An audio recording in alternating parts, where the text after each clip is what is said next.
Good afternoon, Sir Kaiser po, or Paul Kaiser. So, sir, ito po yung order niyo po sa amin na Mover X10 2022. So, pa-highlight ko na po sa inyo yung mga vital parts niya para po at least pagdating po dyan sa Davao, ma-check niyo po maigi. And from Manila end, po, check po natin. Kanina sir, pinaano ko po kanina sa inyo yung sa battery, na check na po natin ito. So, ito po yan, in flash. Okay, so, success. Voltmeter, ito nyo pong yan, so LCD po display. So ito po, try po natin yung ilaw, it's working.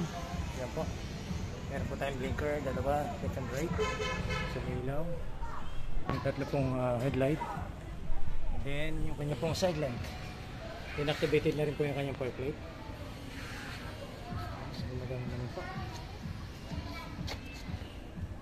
Okay, sa turn signal kanan. Ayan.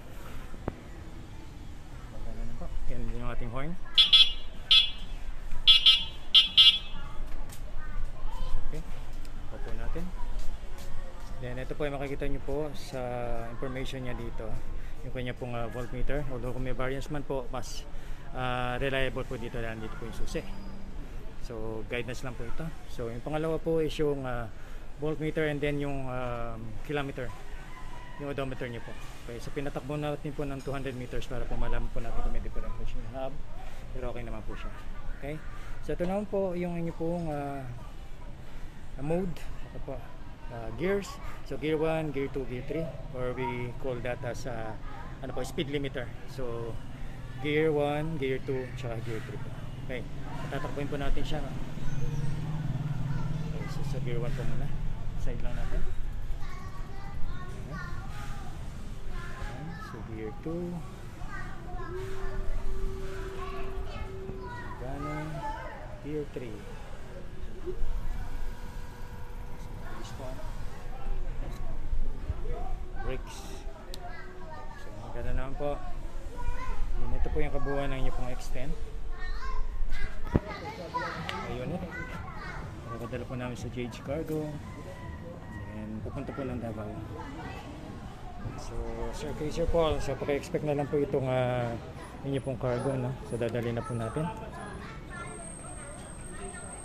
So ang closing po niya ay yung kanyang pong charger, yung kanyang toolkit, saka yung kanyang manual. Okay, so yan po. Welcome po sa inyo pong Mover X10 2022.